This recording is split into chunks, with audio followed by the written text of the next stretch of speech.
প্রত্যেকটা মানব সন্তানকে আশরাফুল মাখলুকাত করে জমিনে পাঠাইছে, এটা তোমরা জানি। আশরাফুল মাখলুকাতের মর্যাদা আল্লাহ আসমানে দিচ্ছেন, তখন কি দেহ ছিল? ছিল না। দিছে আমির উপরে, নফসের উপরে, আমাকে। আমি ছিলাম কোথায়? রুহের ভিতরে। রুহ না থাকলে আমি থাকতে পারি না, তার কারণ আমি হলো নিরাকার। আমি কি কেউ দেখিছে কোনোদিন? দেখা যায় না, রুহু দেখা যায়, ওই আমি দেখা যায় না। ওটা নিরাকার, নিরাকারের সঙ্গে নিরাকারের মিলন হয়, একে বলে আল্লাহ প্রাপ্তি হয়। কথা বলছে? এখন আমরা যদি দেহকে আমি বলে স্বীকার করি, আল্লাহ পাক কোনোদিন তার সাথে মিশবে না, তার কারণ মাটির সাথে আল্লাহ মেশে না, কোন সৃষ্টির সাথে মেশে না। এখন ওই নফস হচ্ছে নুরানি সত্তা, যাদের দর্শনের হাল আছে, কল্পের গভীরে তাকে দেখানো যায়। নুরানি সত্তাটা আল্লাহর নাম। তা ওই নফসকে আল্লাহ পাক রুহের ভিতরে বসা দিয়েছেন, মায়ের পেটে দেহ তৈরি করে। দেহের ভিতরে সর্বোৎকৃষ্ট, সর্বোচ্চ স্থান, সম্মানিত স্থান হচ্ছে নাফসির মাকাম। কল্প হচ্ছে আসমানের আদলে সৃষ্টি। আসমান যেহেতু 7টা স্তর আছে, সর্বোচ্চ স্তরে যে হয়েছে কি আরশে মহল্লা। আল্লাহ পাক কল্পের একবার সর্বোচ্চ স্তর, যেটা নাফসির মাকাম বলে, ওই নাফসির মাকামে নফসকে বসাই দিয়েছে, দিয়ে তাকে দুনিয়ায় পাঠাইছে। বাচ্চা বয়সে ফেরেশতা তার সঙ্গে খেলত, সবাই তবে তাকে নিষ্পাপ বলত। কোন শিশু কি পাপি? নিষ্পাপ। যখন তার 12 বছর বয়স হয়ে যায়, আমল চলে আসে, তার আমল নামা চলে আসে, কিয়ামত কাতেবিন ফেরেশতা চলে আসে, তার উপরে আল্লাহর হুকুম মানা ফরজ হয়ে যায়। এখন সে এক ওয়াক্ত নামাজ বিনা কারণে ছেড়ে দেয়, আল্লাহর সঙ্গে কি হয়? নাফরমানি হয় না? গুনাহ হয় না? যখন সে গুনাহগার হয়ে যায়, গুনার নাপাক কালি যখনই কলবে গিয়ে পড়ে, কলব নাপাক হয়ে যায়। আল্লাহ পাক করে কি, ওই আমিকে, রুহকে ওখান থেকে টানি বাইর করে একবার বাইর করে দিয়ে কলবে গেট খতম আল্লাহু আলা কুলুবিহিম। তাহলে এখন ওর বাড়ি হারাইছে না? বাড়ি হারাইছে, তারপরে আশরাফিয়াত হারাইছে। এখন সে কি হয়েছে? উলাইকা কাল আনআমি বাল হুম আদাল, সূরা আরাফ 179 নম্বরে। সে জানোয়ার চেয়ে নিকৃষ্ট, এদের দিয়ে জাহান্নাম পূর্ণ করবো। সে জিন হোক আর ইনসান হোক, তাহলে গেছে কোথায়? জাহান্নামে গেছে, জাহান্নামেই হয়ে গেছে। এইখান থেকে যুগে যুগে আল্লাহ পাক নবী রাসূল পাঠাইছেন, নায়েবে নবী পাঠাইছেন, তাদেরকে এই জাহান্নাম থেকে বাঁচায় আল্লাহমুখী করে দিয়েছেন। তা আল্লাহমুখী হতে গেলে তওবা করা লাগে। এই যে তওবা পড়ালাম না, এখানে 5টা শর্ত পূরণ হয়েছে। তওবা করলেই আল্লাহ পাক তার গুনাহ মাফ করে। গুনাহ মাফ করে দিয়ে তাকে কি দান করেন? সূরা জুমার 22 নম্বরে আয়াত। এইখানে হচ্ছে মজা। আফামান শারাহাল্লাহু সাদরাহু লিল ইসলামি ফাহুয়া আলা নূরিম মির রাব্বিহি। আল্লাহ পাক ইসলামের জন্য, দ্বীনের জন্য যার কল্পকে খুলে দেন, যাকে আল্লাহ পাক দ্বীনের পথে চালাতে চান, তার কল্পকে খুলে দেন তওবা কবুলের পরে, আর তাকে নূর দান করেন। নূর নিয়ে সে কলবে প্রবেশ করে, তখন কলবে জিকির আসে, কলব জিন্দা হয়। এই কলবে যে প্রবেশ করলো, সিরাতাল মুস্তাকিমের প্রথম স্তরে পার হলো। এখান থেকে 6টা স্টেশন পার হয়ে তাকে ওই সেই মাকামে যেতে হবে যেখান থেকে তাকে বহিষ্কার করা হয়েছে। রাজার আল্লাহ পৌঁছতে হবে। রাজার আল্লাহ যাইতে গেলে এখানে 6টা বর্ডার আছে, 6টা বর্ডার পার হয়ে যেতে হবে। প্রত্যেক বর্ডারে কিন্তু আমার ভিসা দেখাতে হবে। তো ভিসা সহি করবো কি দিয়ে? আমল দিয়ে। আমল দিয়ে ভিসা দেখায় দেখে আমি তখন আজ 6টা পার হয়ে গেলাম, তখন আমি সর্বোচ্চ স্তরে চলে গেলাম। আমি আবার সে আর সফিয়তের মর্যাদা ফিরে পেলাম। আর যদি আমি না ফিরে পাই, তাহলে আমি আমানতের খেয়ানত করি। এই বিহক আলোচনা আস্তে আস্তে করা যাবে। আমি যখন ফিরে পাইছি, তখন আমি আবার সে আশরাফুল মাখলুকাত। আল্লাহ পাক তাকে সৃষ্টিত করে নূর বিতরণের দায়িত্ব দিয়ে দিলেন, তখন সে হয় ওলি মুর্শিদ, আল্লাহর ওলি। কথা বোঝা গেল? তাহলে আমরা যাদের কলব জিন্দা না, কলব মুর্দা, তারা কোথায় আছে? সিরাতাল মুস্তাকিমের ভিতরে না বাইরে? বাইরে। তার কারণ তার জন্য, গুনাহগারের জন্য সিরাতাল মুস্তাকিমের গেট বন্ধ। যখন তওবা করে গুনাহ মাফ হবে, তখন আল্লাহ পাক তাকে যখন দ্বীনের রাস্তায় কবুল করবেন, ইসলামের রাস্তায় কবুল করবেন। আফামান শারাহাল্লাহু সাদরাহু লিল ইসলাম, যার আল্লাহ পাক তার কলবকে খুলে দেন, যার কলবকে আল্লাহ পাক খুলে দেন, সে আল্লাহ পাকের পক্ষ থেকে নূর প্রাপ্ত হয় এবং আলোকিত হয়ে থাকে। তাহলে কলবকে যখন খুলে দেন, কখন খুলে দেন? নবী অথবা নায়েবে নবীর মাধ্যমে তওবা করলে গুনাহ মাফ হয়, তারপরে কলবকে খুলে দেন আল্লাহ। গুনাহগারের জন্য কলব বন্ধ। যখন কলব খুলে দেওয়া হয়, তখন তো সিরাতুল মুস্তাকিমে সে ঢোকে। এই সিরাতুল মুস্তাকিমের যাত্রায় তখন সে যে আমল করবে, প্রত্যেক আমলে নেকি আসবে। আর এইখানে পদমর্যাদা আছে।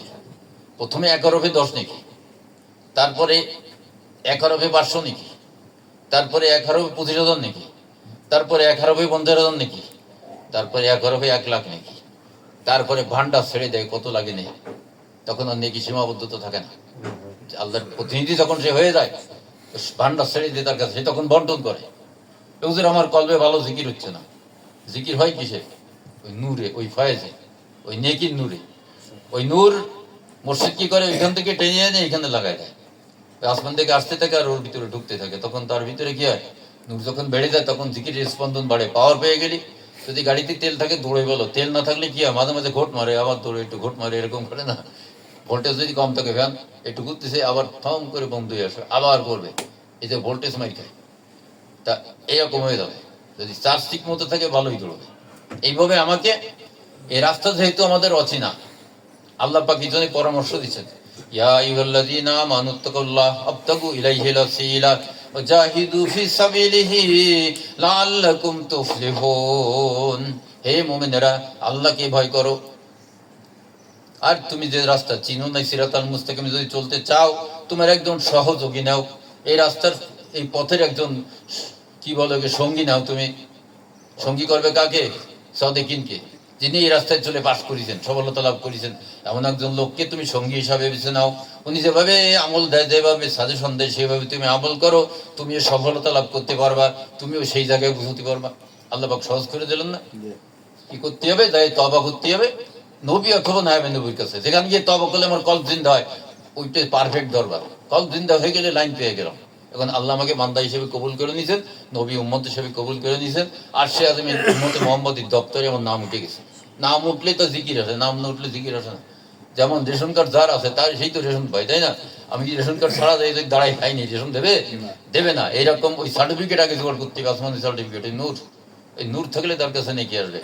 যে ব্যক্তির কল খোলা না, বন্ধ, গুনার কারণে কলবে সিল মেরে দিয়ে হয়েছে, এই যে আমল করতেছে না বুঝে, তার আমলগুলো কোথায় যাচ্ছে? ওয়াম্মাল্লাযীনা ফি কুলুবিহিম মারাদুন, সূরা তাওবা 125 নম্বর আয়াত।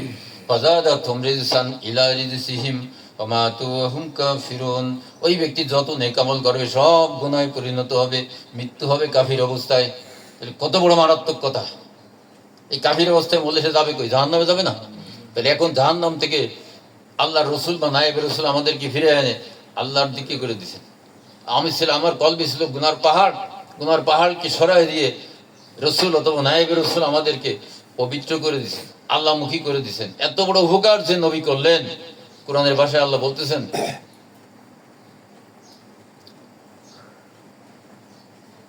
যে তুমি তার উপরে আস্থা আনো। ফাল্লাযীনা আমানু বিহি, সূরা আরাফ 157 নম্বর আয়াত। ফাল্লাযীনা আমানু বিহি, ওই নবীর উপর তুমি আস্থা আনো, ওই নায়েবে নবীর উপর তুমি আস্থা আনো যে এত বড় উপকার তোমার করলেন। ওয়াজ্জারহু ওয়া নাসারহু, তার সঙ্গ লাভ করো, তাকে সাহায্য সহযোগিতা করো দিনের ব্যাপারে। অত্তাবু নূরাল্লাযী উনজিলা মাআহু, নাজিলকৃত নূর যা নবীর সঙ্গে আছে, ওই নূরকে গ্রহণ করো, ওই নূরের অনুসরণ করো। ওই নূর তোমাকে কাঙ্ক্ষিত লক্ষ্যে দেখায় দেখায় নিয়ে যাবে, রাস্তা দেখায়। তাহলে এতে কোরআনে আল্লাহ পাক বলে দিয়েছেন কোথায় যেতে হবে, কিভাবে চলতে হবে। কিন্তু এই সিরাতাল মুস্তাকিম অধিকাংশ লোক চিনে না। অধিকাংশ লোক ওই উপরে উপরে আমল করে। এদের আমলগুলো কোথায় যাচ্ছে? গুনাহে পরিণত হচ্ছে। গল পবিত্র না করে আমল করলে গুনাহে পরিণত হবে, কোরআনের আয়াত। এখন কল্পে পবিত্র করতে গেলেই আমাকে 5টা শর্ত পূরণ করা লাগবে। 1 নম্বর, শরীয়তের বিধান মেনে চলতে হবে। 2 নম্বর, নিজেকে গুনাহগার স্বীকার করতে হবে। 3 নম্বর, রিসালাতের জামানায় নবী রাসূল, বিলায়াতের জামানায় ওলি মুর্শিদের কাছে যেতে হবে। 4 নম্বর, তাকে সাক্ষী রেখে আল্লাহর কাছে তওবা করতে হবে। 5 নম্বর, তিনিও আমার জন্য আল্লাহর কাছে গুনাহ মাফির অনুরোধ করবেন। এই 5টি শর্ত পূরণ হলেই আল্লাহ পাক তাকে গুনাহ মাফ করবেন। এটা শর্ত দিয়ে দিয়েছেন আল্লাহ কোরআনে। গুনাহ মাফ হলেই আল্লাহ পাক তাকে নূর দেবেন, আর তার কলকে খুলে দেবেন। যে গুনার কারণে কলবে সিল মারা হয়েছিল, কলকে খুলে দেবেন। খুলে দিলেই সে নসরের মাকামে প্রবেশ করলো। এইখান থেকে এই যে সুদূর থেকে নাফসি পর্যন্ত 535 বছরের রাস্তা মাফলাম কি দিয়ে? যেহেতু কলকে আল্লাহ পাক জান আসমানের আদলে বানাইছেন, ওই মডেলে বানাইছেন। তো এই মডেলে বানানোর কারণে এক আসমান থেকে যদি পাথরের টুকরা ছেড়ে দেওয়া হয়, জমিনে পড়তে 500 বছর লাগে। তো 535 বছর, 7 আসমান, এই 3500 বছরের রাস্তা। যদি কোনো বান্দা তওবা করে গুনাহ মাফ হয়ে যায়, আল্লাহ নূর দেয়, 500 বছরের রাস্তা আল্লাহ এমনি আগায় দেয়। তার সামনে থাকে 6টা স্তর। এই 6টা স্তর পার হতে পারলে সে তার জায়গায় পৌঁছে গেল। কথা বোঝা গেল? ওইটার নাম হচ্ছে সিরাতাল মুস্তাকিম, সরল পথ। এই পথে চলতে গেলে তার পথের সাথী ছাড়া চলা যাবে না। এ পথে ইবলিসের বাধা আছে, ইবলিসের অসহসা ধোকা আছে। কোন কোন মোড় এসে বসে ধোকা দিচ্ছে এ বোঝা যাবে না। এই জন্যে মুর্শিদের সাথে থাকলে ধোকা ধরে দিয়ে উনি আপনাকে সঠিক পথে চালাবেন। যেমন ধরেন আমাদের জামাতের এক মহিলা, সে বলতেছে, হুজুর আমি আজ রাত্রি না খুব সুন্দর একটা স্বপ্ন দেখেছি, বৃহস্পতিবার রাত্রে। আমি আজ 3 দিন আপনার খোঁজ দিচ্ছি, আজ রবিবার আপনার পাইছি, 3 দিন পরে স্বপ্নটা বলবো। তাই বললাম বলবো ঈশ্বর পরে। তো সে বলতেছে, হুজুর আমি বৃহস্পতিবার রাত্রে উজু সহ পাক বিছানায় কিবলামুখে দুয়া কালাম পড়তে পড়তে ঘুমাই গেছে। আমি ভোরে দেখতেছি ফজরের আগে ওই রহমতের সময় আসমান থেকে একটা ফিরিস্তা নেমে এসে, ফিরিস্তা এসে তাকে সঙ্গে নিয়ে ট্রেনে করে বহু দূরে নিয়ে গেছে, নিয়ে বিভিন্ন জায়গায় ঘুরায় দেখায়, সুন্দর সুন্দর বাড়িঘর, সুন্দর সুন্দর বাগ বাগিচা, এগুলো দেখায় তাকে আবার বাড়ি পৌঁছে দিয়ে গেছে। তা বলতেছে মজার ব্যাপার হচ্ছে উনি সামনে বসা, আমি পিছে বসা, উনি আমার দিক পিছন ফিরে কখনো তাকাননি, তার কারণ উনি মহিলা, সে পুরুষ। কথা বোঝা গেল? এই যে একটা বিশ্বাস তার ভিতরে জন্মাইছে, ফিরিস্তার সাথে ঘুরিয়েছে। তা আমার জন্য এই কথা বলেছে, আমি বলতেছি তা স্বপ্নটা ভালো কি মন্দ আমি আপনারা দেখা দিচ্ছি, আপনি নিজেই যাচাই করতে পারবেন। মসজিদে ফানা হন, আমাদের তরিকা মসজিদে ফানা হওয়া আছে, যারা নূর পায় তাদেরকে শিখাই দিই। মসজিদে ফানা হয়েছে, হওয়ার পরে তাকে একটা লাইন দিয়ে দিলাম, বড় আব্দুল কাদের জিলানী রহমতুল্লাহ আলাইহির ওই যে বিলায়েতের জাল, এটা আমাদের জামাতে আছে, অথচ কাজিয়াতের লোকজনের খবরও রাখে না। এই যে নিজবতের দূর পড়লাম, সমস্ত তরিকার ইমামগণের প্রতি দরুদ ও সালাম পড়েছি। দরুদ সালাম পড়েছি কি এমনি নাকি, প্রত্যেকের সঙ্গে আমাদের সম্পর্ক আছে। হযরত খিদির আলাইহিস সালামের কথাও বলেছি, যাকে ডাকবো ইনশাল্লাহ তাকে পাবো। এই হচ্ছে ঘটনা। তো মদিনা জামাত যেহেতু সব তরিকার গোড়া, তো সেখানে সবাই কিন্তু পাওয়া যাবে, কিন্তু আমলটা একটু বেশি করা লাগবে। যেমন আমল তেমন মজাও আছে। তারপরে উনি নেট মারি ধরে নিয়েছে, তাই আমি বললাম যে সেই লোক তো চিনতে পারছেন? বলে হয় একেবারে অরিজিনাল সেই লোক, সেই ফেরেশতা। তাই আমি বললাম কোট দিয়ে আটকায় দেন, চতুর্দিকে কুণ্ডলি দিয়ে আটকায় দেন। দিছে, দেওয়ার পরে বললাম যে ডান হাতের তালু খেয়াল করেন, ওইখানে একটা লাইন দিচ্ছি, আপনার ওইখানে যখন আল্লাহর নাম ভেসে উঠবে হাতের তালুতে, তখন আমাকে বলবেন। তো বলছে হুজুর আল্লাহর নাম ভেসে উঠেছে কিন্তু খুব আলোকিত। বললাম ওইটা ঘুরে মাথার উপরে এইভাবে ধরেন, ধরে বলেন যে তুমি যে হও না কেন আল্লাহর অসীম কুদরতে মসজিদ কেবল রসুলে তুমি স্বরূপে দাঁড়ায় দাও। ও তো রূপ ধরে থাকে, ওরা অন্য রূপ ধরে, স্বরূপই দাঁড়াও। যখন ইসমে আজম পড়িছে ও একেবারে দাঁড়ায় গেছে। এখন উনি আমাকে বলতেছে যে ভাই আমার তো ভয় করতেছে। কেন? কি একটা উদ্ভট আমার সামনে দাঁড়ায় রয়েছে, অনেক বড়, সে বিশাল বড় দেহ, কালো কুৎসিত। তাই আমি বললাম সারা রাত যার সাথে ঘুরে আসলেন তখন ভয় করিনি, আর এখন সামনে আটকাই দিয়ে দাঁড় করেছি, এখন ভয় করতেছি। তাকে হুজুর ওরা কি রূপ নিতে পারে? তাই বললাম ওদেরকে সব রূপ নেওয়ার ক্ষমতা আল্লাহ দিচ্ছে, ওরা নবীর রূপও নিতে পারে, আপনার চিনে নিতে হবে। ওরা নবী হয়ে আপনার সামনে এসে বলবে আমি মোহাম্মদুর রাসূলুল্লাহ সাল্লাল্লাহু আলাইহি সাল্লাম, আপনার চিনে নিতে হবে। সেটা চিনারও সিস্টেম আছে, পরে বলতেছে। তা এখন উনি হয়তো বলতেছে ভয় করতেছে। তারপরে আমাদের যে ব্যবস্থাপনা আছে তারা আটকায়, তার সঙ্গে কথা বলে তারা মুসলমান বানায়, বায়াত দিয়ে তারা তার দেশে পাঠায় দিয়েছে। এখন যিনি নায়েবে নবী হবেন, আল্লাহর নবী জিন ইনসান দুই জাতিকে হেদায়েত দান করেছেন না?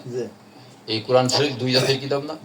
তা যিনি নায়েবে নবী হবেন দুই জাতিকে হেদায়েত দেওয়ার সেই ক্ষমতা থাকতে হবে তার।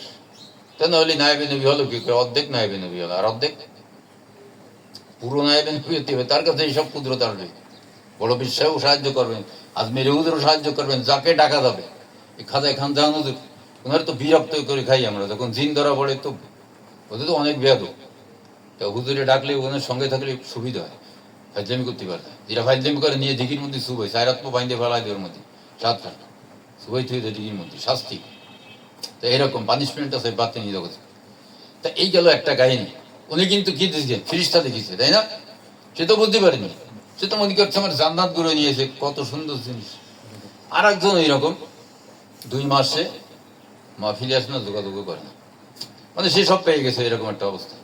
তো আমি 2 মাস পরে ফোন দিছি, দিয়ে বলছি কি ব্যাপার তুমি মাহফিলে আসো না, যোগাযোগই করে না?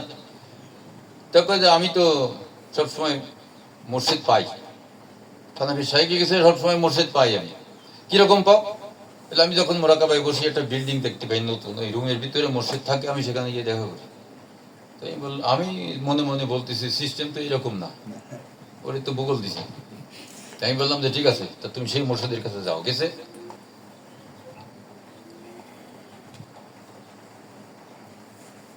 ওয়ালাইকুম আসসালাম।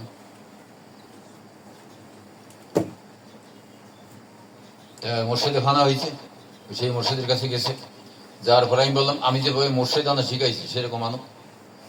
ডাক দিলে আসছেন মোর্শেদ। এখন আমি বলতেছি এখন তুমি যে মোর্শেদ নিয়ে আইছো, ভিতরে তাকাও তো, আলো আছে না? ভিতরে আলো, বাইরে আলো। তোমার কাছে যে মসজিদ রয়েছে তার ভিতরে তাকায় দেখো তো, হুজুর ভিতরে তো অন্ধকার, বাইরে ফর্সা দেখা যায় কিন্তু ভিতরে অন্ধকার। বাইরে হচ্ছে সাদা রূপ, ধারণকৃত রূপ, ভিতরে কালো। আমি বললাম যে কোন মসজিদ নিয়ে তুমি রয়েছে কদিন বুঝতে পারছো? সে তো মসজিদ পাইছে, কিন্তু সে যদি তার মসজিদের সঙ্গে যোগাযোগ না করতো তো আজীবনে ওর আন্ডারে থাকতো।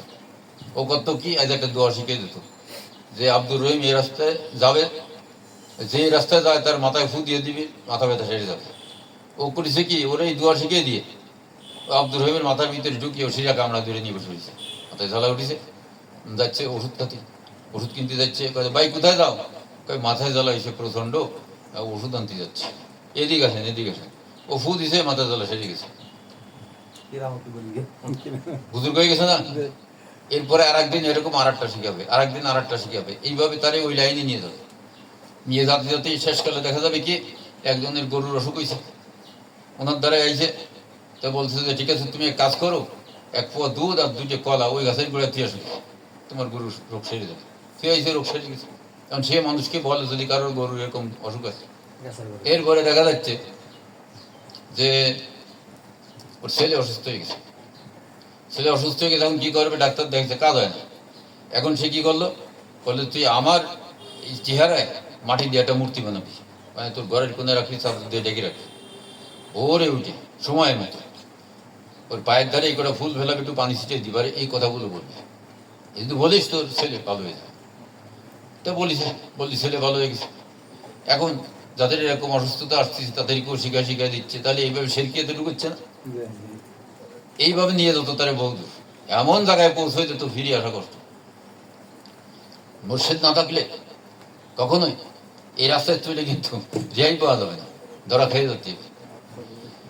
এই রূপসা ব্রিজের ওইখানে একজন, সে মোরাকাবায় বইছে, আগে সাবার বস্তা ছিল না, 2 মণ চাল ধরতো, 2 বস্তা 500 টাকার নোট, 1000 ওই 2 হাত দিয়ে উঁচু করে এনে এক হুজুর পাগড়ি মাথায় আইনে ওর ঘরের মধ্যে এরকম ফেলাইছে, টাকা ছড়াই গেছে ঘরে, থাবা মেরে ওর ঘাটের ঘরও ফেলাইছে। নে কত লাগবে, নে, বসু বেড়ায় যাবি না, আরো লাগলি দেবো, গাড়ি বাড়ি আর বসু বেড়ায় যাবি না।